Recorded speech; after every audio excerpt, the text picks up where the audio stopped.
Hi, welcome to today's class. So today topic is for leaving cert higher level maths. Someone asked me that they are actually struggling in this topic, which is derive amortization formula. Now, it's very easy, it's very basic. I will explain you in the simplest way possible. But before that, I just need to tell you this question was actually there in your leaving cert exam 2017, question number 8. You can go and check. So what exactly they will ask you? They will ask you that derive this formula or write the derivation for amortization formula. Now, what exactly we need to do? We need to prove that A is equal to, that's how it look like, A is equal to P I in bracket 1 plus I to the power T by 1 plus I to the power T minus 1. Now, this formula is actually present in your logbook. Just in case, most probably they will ask you to derive this. Just in case, let's for the backup plan, just in case if they just mention write the derivation of amortization. Now, what exactly we need to do? You need to go page number 31, and that's the formula there. It's there. It's there. And you are allowed to take logbook with you in your exams. That's the good thing. Now, what A is a repayment, A is a repayment, P is a principal, right? So we know this information from the log table. It's there, right? And you know now. Now we need to prove, we need to derive this. So I had tried to divide this into 4 or 5 steps so that you can understand in like easy way, right? So that it will be like easy for you to understand. Now, Step one, remember, very important. Step one is very, very, very important. Principal is equal to sum of present value of all the repayments. Sum of present value of all the repayments. Sum of present value. Why I'm putting too much stress on these topics? Why I'm putting too much stress? The reason is why I'm putting stress is because this 1, 2, 3, 4, 5, 6, 7. These 7 words will going to derive our whole formula. Pay attention. The sum of present value of all future repayments or all the prepayments. That's how this is we're going to use to derive this formula. Step one, remember, never forget that one. That's why I'm putting stress on principal. You need to know what principal is. So you know principal is sum of present value of all the repayments, right? Now, the good thing is, there's a good news. And the good news is every single thing that you actually need to derive this formula is present in your logbook. It's there. It's there. You just need to know 2 page numbers. That's all. If you know these 2 page numbers and you need to get those things, compile them together, and your formula is there. That's all. That's all. Just keep this thing in your mind. You don't need any specific special thing.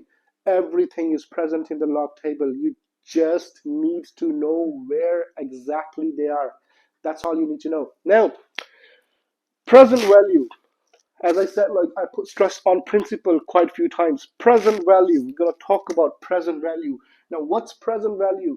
Present value. There is a formula for present value in your log table, page number 30. Page number 30, present value. There's a formula for that. You can go and check.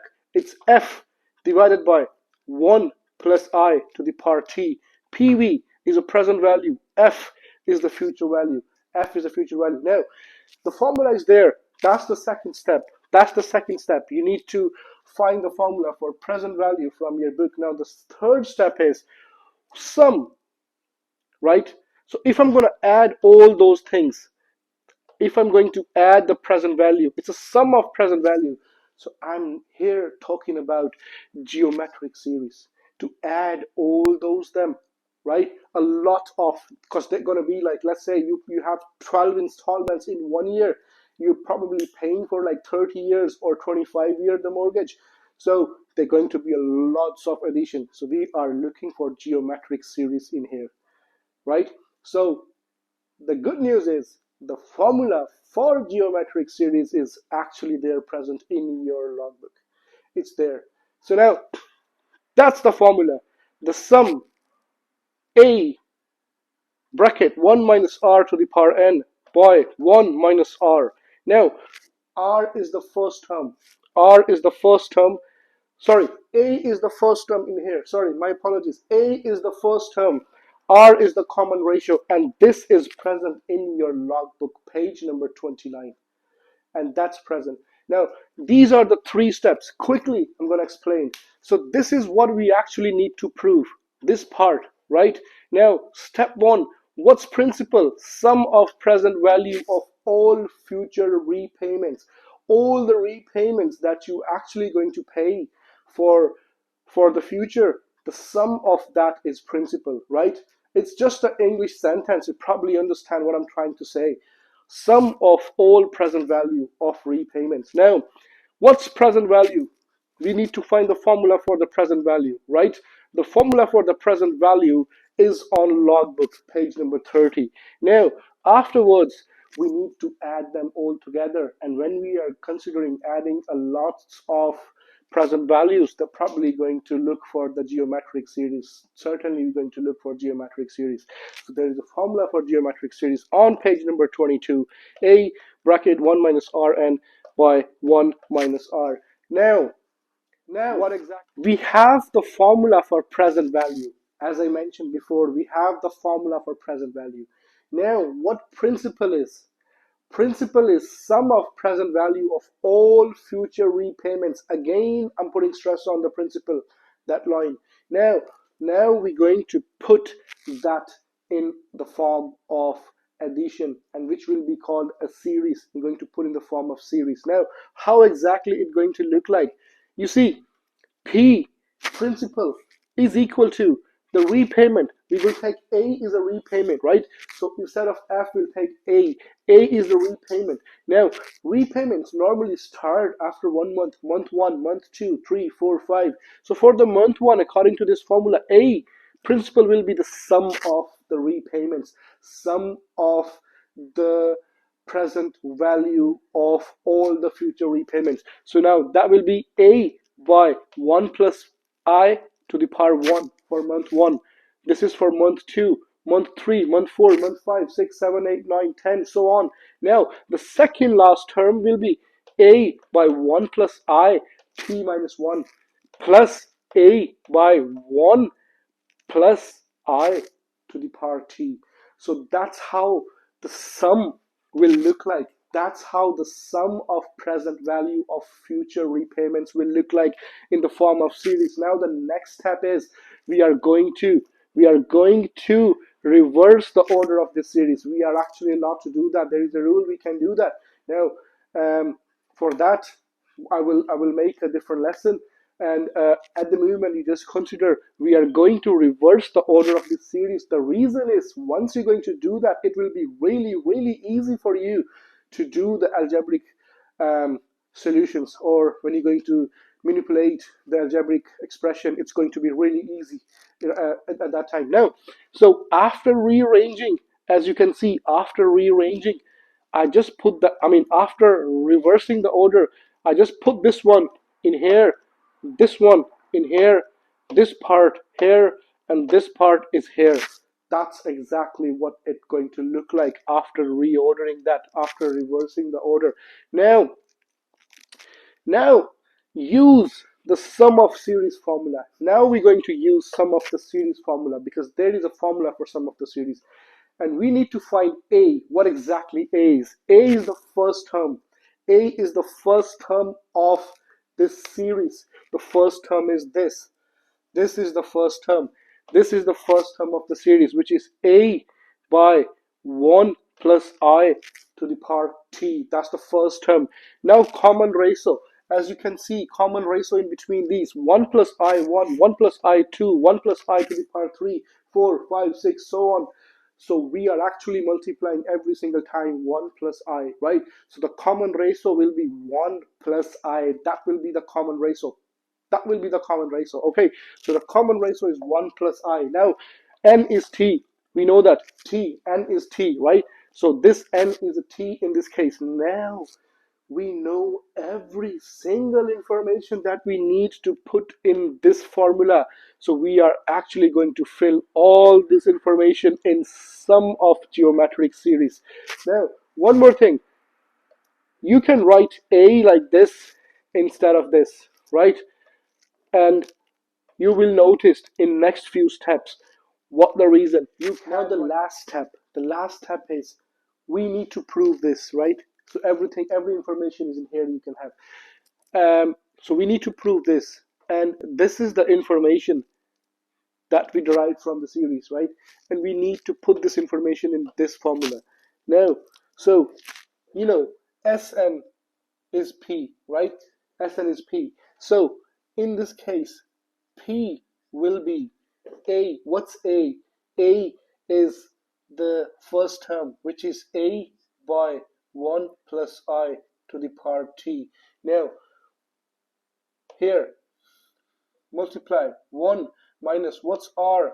R is given 1 plus I, right? Divided by 1 minus R, 1 minus R again, no, sorry, N is T, it'll be here. So 1 minus 1 plus I.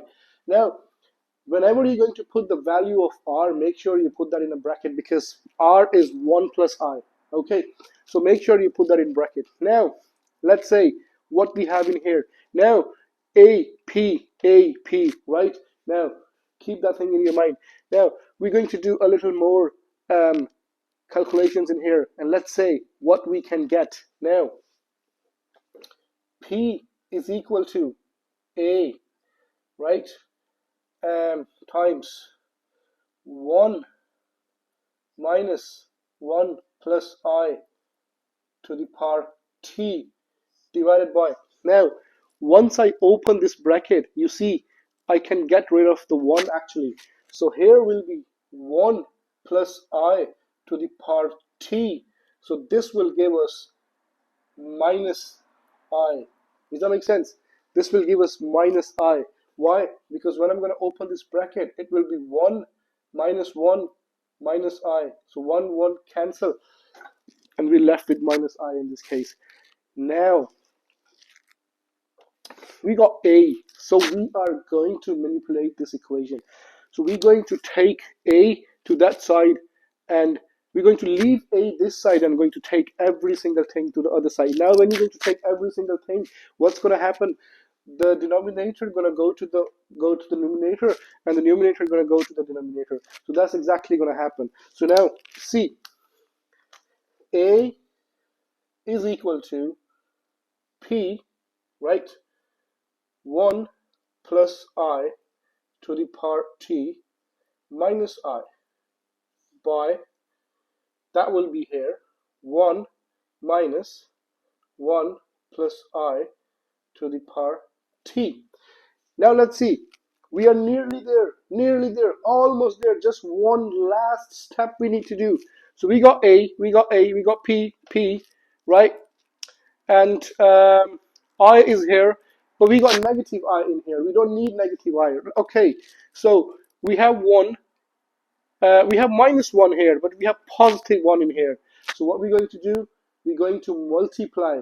We're going to multiply the numerator and denominator with minus 1. We can do that, you know that very well. So multiply minus 1 by minus 1. Multiply denominator and numerator with minus 1. And what exactly you're going to get afterwards is A is equal to, keep an eye, P 1 plus I T positive I divided by minus 1 plus, yes, minus 1 plus 1 plus I to the power T. Now, this and this look exactly same if I just do a little arrangement. Now, what's that little arrangement is? A is equal to, now, P I 1 plus I to the power T divided by 1 plus I to the power T minus 1.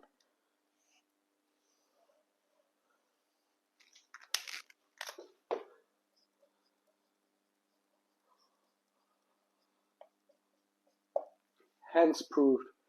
That's all you need to know. That's all you need to do. Now again, there are few steps you need to follow. First of all, you need to know the principle, right? What exactly principle is. Then you need to know the two formulas which I actually mentioned, and you just need to play around with those. And watch this video at least 3-4 times, please. And while watching this video, do me a favor, take a pen, take a paper, and note every single step. When you actually pay attention, note every single step while doing this one. Now, if you want me to do some questions on this, please let me know. Leave the comments. I will cover those few questions as well. Okay, now listen, mind yourself, take care, and don't be bully, be nice, respect your teacher, respect your parents. I'll see you around. Let's make this world a better place.